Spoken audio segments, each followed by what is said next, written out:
Welcome to A1R Psychic Radio here on Moonstruck TV with Amanda Hall, psychic all the way from the Gold Coast. What an interesting week it's been around the world with all different things that are happening and weather events happening everywhere. And look, our heart goes out to the Carolinas with their, they're facing bushfires at the moment. Look, I'm sure there's plenty of other places around the world that are experiencing weather events. I was going to say weddings. I'm sure there's plenty of weddings going on too. But here in Australia, where I live on the Gold Coast, we're battening down the hatches. We're expecting Cyclone Alfred to hit us in the next 36 hours. So it's been an interesting lead up to the show this week because, constantly glued to the television and waiting to see what the latest forecast is. And, last week they were saying this cyclone was going to go out to sea, and here we are this week where we're getting ready for major flooding and impact of a very serious storm here on the Gold Coast, which we haven't had for over 50 years. And that sort of leads me to things that sort of say, people say there's no such thing as global warming. Well, look, I disagree with that.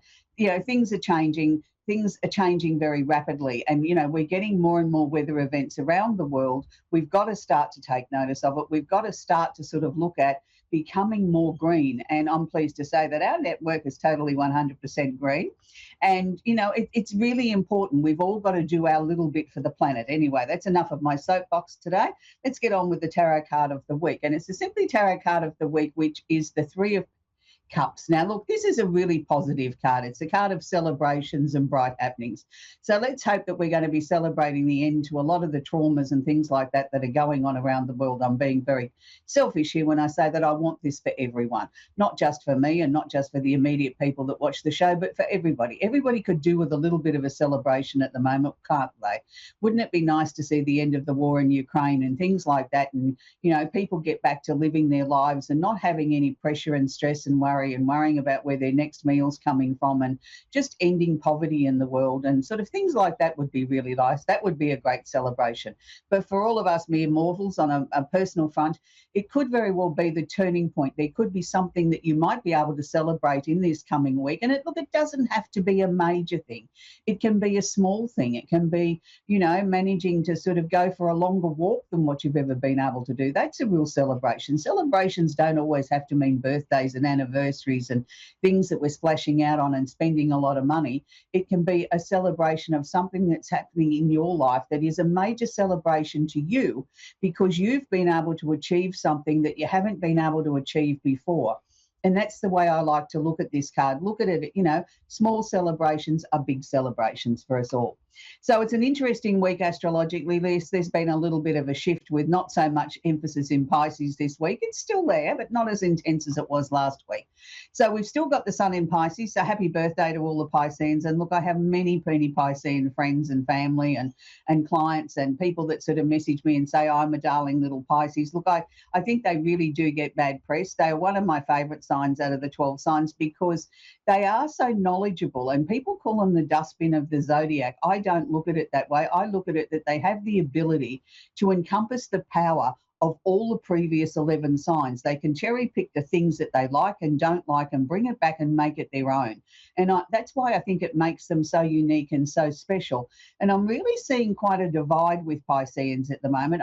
I'm seeing a lot of, Pisceans that have really done a lot of hard work on themselves in the last 2 or 3 years while Neptune's been in their own ruling planet's been in their sign, and they've really worked consciously and worked hard on improving their life, making themselves a better person, making better decisions, being even more generous to their family and friends than what they've been in the past. But I think the most important thing I've noticed with a lot of Pisceans is they're finally able to look at somebody and say, right, I either like you or I don't trust you, I do trust you. We might have been friends for 50 years, but all of a sudden I'm seeing who you truly are. And I'm not necessarily saying I'm going to end the friendship, but I'm not going to give to you like I've done all my life for nothing in return. So they're really starting to stand in their own power. There's other Pisceans, of course, that aren't anywhere near as evolved as that yet, and that's okay because they're as evolved as they need to be. Each person is individual, each journey is individual, and we all evolve and develop at the rate that's personally right for us. So don't try and sit there and compare yourself with someone else and say, oh, I wish I was as good as that person or whatever. You're where you're meant to be. No matter what your star sign is, you're precisely where you're meant to be at this given point in time in your life. So celebrate that. and enjoy that and sort of say, well, look, I've worked hard to get here and achieve what I've done. And not all of us are going to be the president or the king or the queen or somebody that's going to be in the spotlight. Some of us are one of those people that sort of quietly work behind the scenes, that do a good deed every day and try and live an honest life, and, never really get any accolades for that. But those people are more important to me than the ones that are in the spotlight blowing their own trumpet about how great they are. It's the little people. It's the people that we don't give the recognition to. When I say little people, they don't see themselves as being in any way significant, and yet they're the glue, they're the fabric that holds society together, and they're more important than the people in the spotlight. So Pisces, happy birthday to all the Pisceans. We still have a bit of emphasis there. We've still got Saturn sitting in your sign for a little bit longer now, which is giving you the strength. It's giving you the ability to make some more informed choices and decisions. And it's giving you a structure that people are starting to sort of hone in on and saying, wow, I didn't realize that person was so strong. And this is good.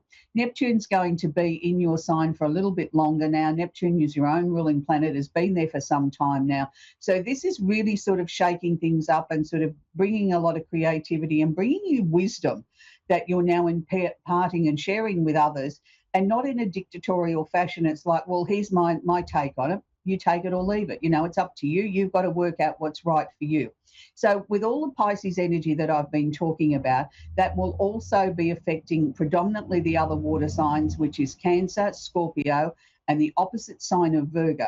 But all of that energy will be flowing over in a much more gentle way to the remaining 8 signs. So it's not necessarily because there's so much emphasis in Pisces, are the rest of us missing out? No, it's just a more gentle washing over of us, of the energy and how we need to develop things in our lives. So the big news this week is Venus has gone retrograde. Now, Venus doesn't go retrograde very often. It will be retrograde in Aries. It's just popped into Aries for the next 6 weeks. Now, what does this mean in layman's terms? Okay, so Venus is the planet of love and affection, the things that we love to do, the things that bring us pleasure, the things that make us smile. And it doesn't always mean that there's going to be a new romance, but it does mean if you are looking for love, then you've got to look for it in an Aries type of way.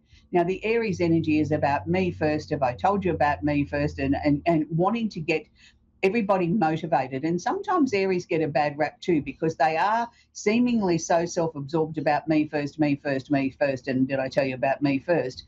But they do this in such a way that they want you to get your angry hat on, that you get so annoyed with them, hearing about them and what they're achieving, that you'll get up off the couch and you'll do something for yourself. So indirectly they get bad press for that. Yes, they can be a little bit self-absorbed, but it's a lot of times it's they're trying to show you that they're leading the way forward, and they're showing you that if I can get you angry enough to get your angry hat out, that you'll get up off the couch and you'll do something significant, and you'll do something in your life that you wouldn't have done because you weren't motivated to do so. So if you're looking for love, and it doesn't matter what your star sign is, but predominantly more the fire signs, which is Aries, Leo, Sagittarius, and the opposite sign of Leo, I want you to go and look for love in unusual places where you think that obviously there's enough of the type of person that you're looking for. If you're looking for a man, you go to places where men are going. If you're looking for a lady, you go to the places where ladies go. But you also need to be aware that you might meet somebody that's got a bit of an attitude too, that they might be a little bit on the me first brigade, and you sort of think, oh, I don't want to get involved with somebody like that. They're too self-absorbed. Well, just try and peel back that layer or two and see what's underneath. Don't just rule it out because of that. So Aries retrograde is Venus in Aries retrograde is also going to bring about that sometimes that people might be a bit cranky, a little bit abrupt in the way that they approach things. So be aware of that. They might be deep in thought or something like that, and they snap your head off when they give you an answer instead of being kind and nice and gentle. So just be aware of that as well. It's an interesting transit. With it going retrograde or backwards, just means that we have to be more aware of the intense energy that will surround that. So, if you're looking at beautifying your home in an Aries sort of way, then you've got to put yourself in the frame first of how would this affect me? What would I like? And then I can look at whether you might like it as well, So it's a very selfish sort of me-orientated time for the next 6 weeks. We have the moon, the emotional planet, which moves very quickly. It only takes a couple of days to move from one energy to another, is actually conjunct or holding hands with Uranus, the planet of the unusual and unexpected at the moment in Taurus. Now, the moon here is sort of saying to us, okay, it's really important that we honour our emotions, and our emotions might be seemingly a bit scattered or a little bit erratic. They can be 1 minute on a high and the next minute on a low. So this is the way things are when you've got the conjunction or the holding hands with Uranus. It's very unpredictable.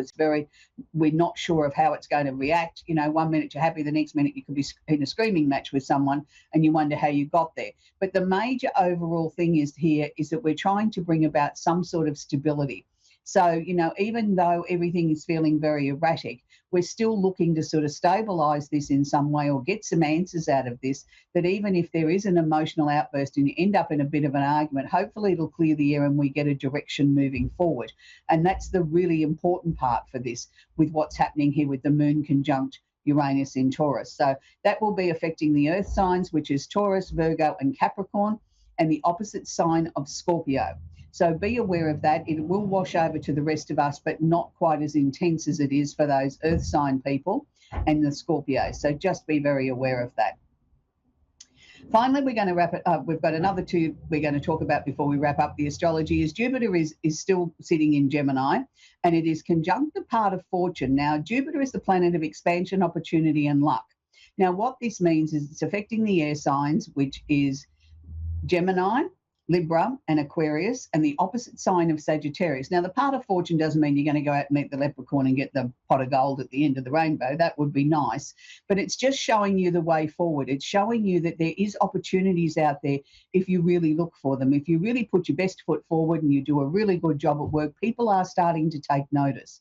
There may not be a promotion there this minute or a pay rise this minute. For some there will be, but it could just be that people are really starting to finally see what you bring to the table, what you bring to the company. And they're starting to sort of say, well, okay, this is a person to watch. This is a rising star. This is somebody that we need to sort of get behind and push and see where we can take this person, because they may be the next company leader. They might be somebody there that can really motivate a lot of the different stuff. So there's lots of nice things sort of happening here with this Jupiter expansion. It's not just about work. It's expanding your mind. It's expanding lots of things in your life. But predominantly, I felt it was more work, money orientated. So finally, we're going to wrap it up with Mars in Cancer. Now, Mars is the planet of action and drive and can be a little bit bossy and a bit pig-headed sometimes as well. And Mars does not sit comfortably in Cancer. And that's why I'm mentioning it, because Mars is sort of full of action and let's go at 100 mile an hour. And the Cancerian energy is let's slow down, let's take our time, let's look at how it affects the family, let's see how I feel on an emotional level about this. So it's almost like they're at tug of war or opposite ends of the spectrum here. Now, this is going to be affecting the water signs, which is Cancer, Scorpio and Pisces, and the direct opposite sign of Capricorn. It will wash over to the other sign. So just be aware there might be some prickly areas there where Mars is telling you to get up and let's get motivated and let's do things. And the Cancer energy is saying, now hang on a minute, let's get a plan. Let's just calm down, take a breath, be still for a minute and let's look at where we need to go. How can we infiltrate this? How can we make this work better instead of going in like the bull in the china shop and breaking everything? Let's go on a much gentler pace. So that's the astrology for this week. We're going to take our first caller, which is Amy in Albany in Texas. And I'm sure I probably pronounced the area wrong, but are you there, Amy? Yes, I'm here. How are you? I'm very well, sweetie. Do you have a question I can answer for you? Yes, ma'am.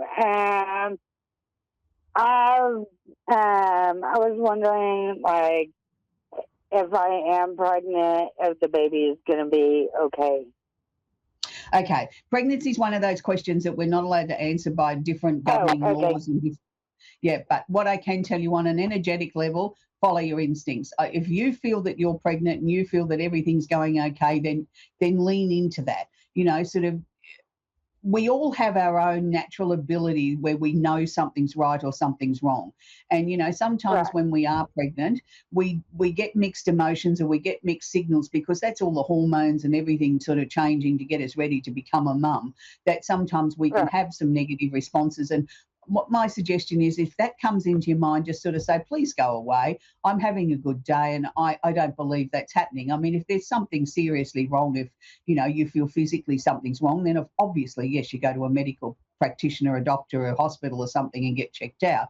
But a lot of times it's just emotions, and it's the emotions of adjusting to to carrying a child. And, every woman's different. Everybody carries a baby in a different way and has different emotional reactions. They were showing me that their celebrations with balloons. So they didn't show me a particular colour, but they were showing me celebrations with a balloon and a teddy bear. So I'm going to take it from that you probably are pregnant. If not, you're going to be very, very soon. And it's a very welcome addition to the family. Is it something that you've been trying for some time, is it? Well, my tubes are tied. Mm-hmm. No, yeah, okay. So, yeah, so look, they were I've just been kind of scared. You're scared, are you? Well, it's understandable. Becoming a mum is a scary, scary journey, as well as a very fulfilling journey. Look, nobody gives us the rule to being a parent or relationships. Other things we can go and get training for, but, being a mum is a major job. It's a job for life. It's not just, for the first so many years. It's a job for life. And it's a very rewarding job, but it's also a very scary job. Yes, ma'am. And then I don't know about the baby's dad if he's going to straighten his stuff up. Mm-hmm. Look, all we're you going can to be do together. is focus on what you can do. If you are pregnant and you are, going to have a baby, you're the primary caregiver. Like you can only do the very, very, very best that you can do, and hoping that the dad will step up and do his part and, be active and supportive and be there and everything like that. But at the end of the day, the only person you can rely on is yourself. And if you do that, then the rest of it is a bonus, sweetie. And, I say that to people even in the happiest of marriages and situations. Mum's got to be the one that steps up first, because you're the one that's carrying the child. You're the one that's going to give birth to the child, and you're the one that's going to be, usually in most cases, the primary caregiver. So most of the responsibility falls on your shoulders. So, dads are important too, but they're not the primary caregiver in most instances. So, looking out for yourself and looking out for the baby is the most important thing. But look, they did show me from Spirit a bunch of white balloons and a teddy bear. So they weren't going to show me the sex. So I'm going to take it that there is a baby to come. If not now, it's very close. So I hope that's helped you, Amy. Yes, ma'am. It has a lot. Wonderful. Okay. Well, you have a great rest of your evening, Amy. We're going to talk with Angela now in Solidified in Arkansas. Are you there, Angela? Yes. Do you have a question I can answer for you, please, sweetie? I'm just looking for like a general guidance, I would say. Just okay. anything. Right. I always ask just to make sure that, if you've got a question, I prefer to answer that for you than waffle on with something that they give me from the other side. Sometimes people have a specific reason they're phoning into the show. First thing that they're showing me, Angela, is that I want to tell you to take a breath. So have you been sort of really pushing yourself very, very hard recently in the last 6 months or so? Like really pushing to get everything sorted? Probably. Right. Well, they're saying to me they want you to slow down a little bit, catch your breath, sit down. You are allowed to sit down occasionally and sort of, just do something for you rather than sort of doing everything for everyone else.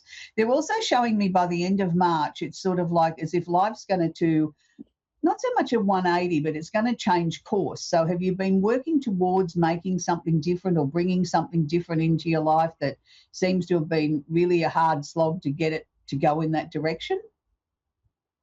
No, I'm always looking for new opportunities, though. Okay. All right. So has it been, they keep showing it to me as if this is going to come like out of a period of where nothing much was happening, and it's sort of like it's all of a sudden it's all systems go in a new direction. Okay. That might be why they're telling you to have a little rest while you can now too. Catch your breath, sit down, watch a movie, and do something, because, by the end of this month, things are going to ramp up again and there's not going to be any time. It's going to be, more than 100% that you're going in a new direction, and that's good. But the intensity of this seems to be from the end of March through till about the end of June, and then it's sort of like we get it into a more level pace, as if whatever this new thing is, it's sort of like we've had that real growth spurt, that real intense energy, and then it's sort of like, okay, now I can breathe and we can see it all unfold, and we can enjoy what Right. we've been doing. But up until then, it's sort of been plenty of coffee, lack of sleep, and let's go. And that seems to be how you like Yeah. to live your life, Angela. Yeah, I would say that would be. Yeah. Yeah, but there's nothing wrong with that. If you're happy with that, that's great. Somebody else might like to Right. take it at a different pace. We're all different.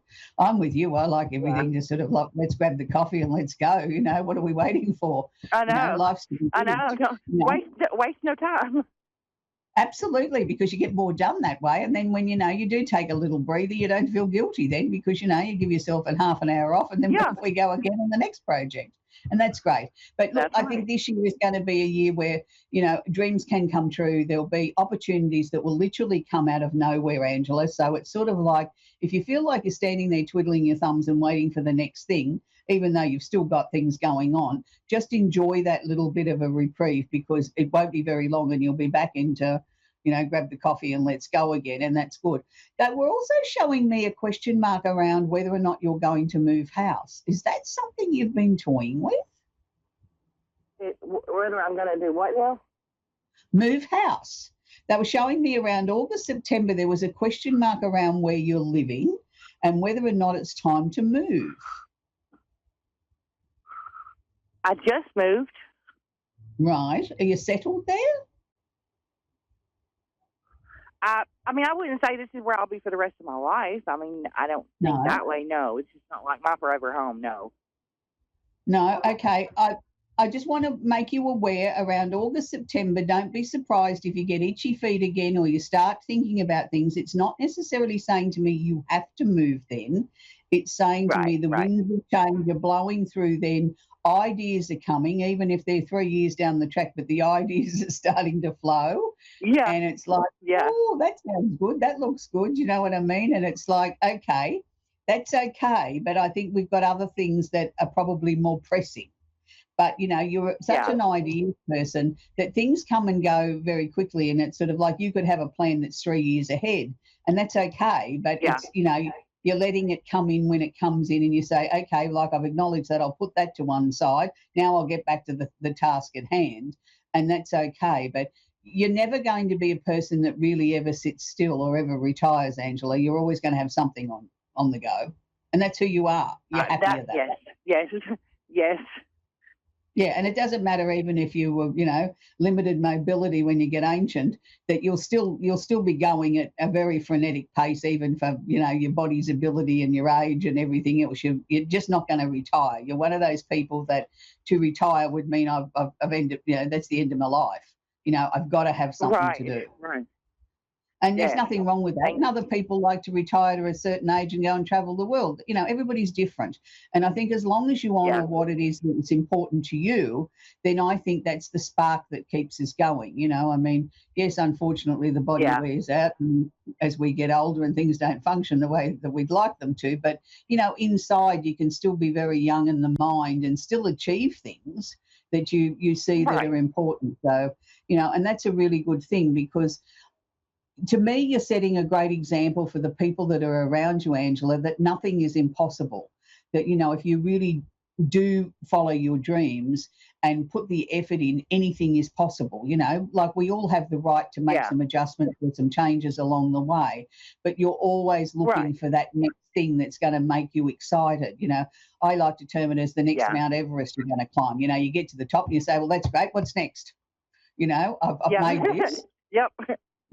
And there's nothing wrong with that, where someone else would be happy to say, well, I'm here, I've put my flag up, I'm going to put my chair down and have a rest, and I don't need to achieve anything else in my life. But that's okay for them. But, you're one of those people that leads by example. You go after things, you show people anything is possible. Nothing is impossible. You just haven't found the answer yet. And I think sometimes people get so bogged down in, I can't do this because of that. It's, you haven't found the way around the mountain yet. There's all different roads that lead to the end destination, and some people just sort of give up too quickly. The other thing that they were sort of showing me is that I don't know whether you drink enough water. They were showing me that they were actually tipping water down in the top of your head, saying we need to lubricate you with some water. No, I don't drink water. I don't like it, but okay. Well, I didn't either for a very long time. And how I got around that was I started squeezing a bit of juice in there, lime juice, lemon juice, orange Yes, juice, I have heard whatever, that. and took the Yes, taste I've heard away that. the water.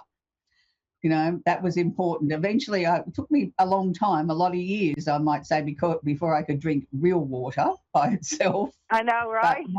It has no once flavor. It's like air. yeah, but it's really important because they were showing me without that, you're not going to be able to achieve what you want to achieve. So that was an important message Okay. for you from Spirit. Okay, Angela, we're going to Okay. leave it there. Lovely to talk to you, and I look forward to talking to you again in the future, sweetie, with all your things that are going to unfold this year. So this week I want to leave you with a song that's very dear to my heart, and because we are going through such a weather event, or we're about to here on the Gold Coast very soon, which is going to affect a very, very wide area of the eastern seaboard here in Australia. It's going to affect 2 states. I thought it was only appropriate that I bring to your attention a song written by one of Australia's very famous singers named Peter Allen, and I'm sure a lot of people are very familiar with Peter Allen, but he was born not that far away from where I live, probably a 3 or 4 hours drive, and he wrote a song about his childhood and his background and where he came from and how he got to be the person that he became and the fantastic entertainer he was, and it was about his grandfather, and the song is called Tenterfield Saddler, and it's a beautiful song. It's very heartfelt from Peter and his upbringing and his area of life. And Tenterfield's inland. It's a very hot, dry, dusty town, and it's sort of, an interesting place. And quite often, I never got the good fortune to meet Peter Allen, but I really immensely respect his music and the songs that he wrote, and a great showman. But this is one of my favourite songs, and I thought it was appropriate to keep everybody's spirits up here in southeast Queensland and northern New South Wales as we wait for our cyclone to arrive. And we'll leave you with Peter Allen and Tenterfield Saddler. Bye for now.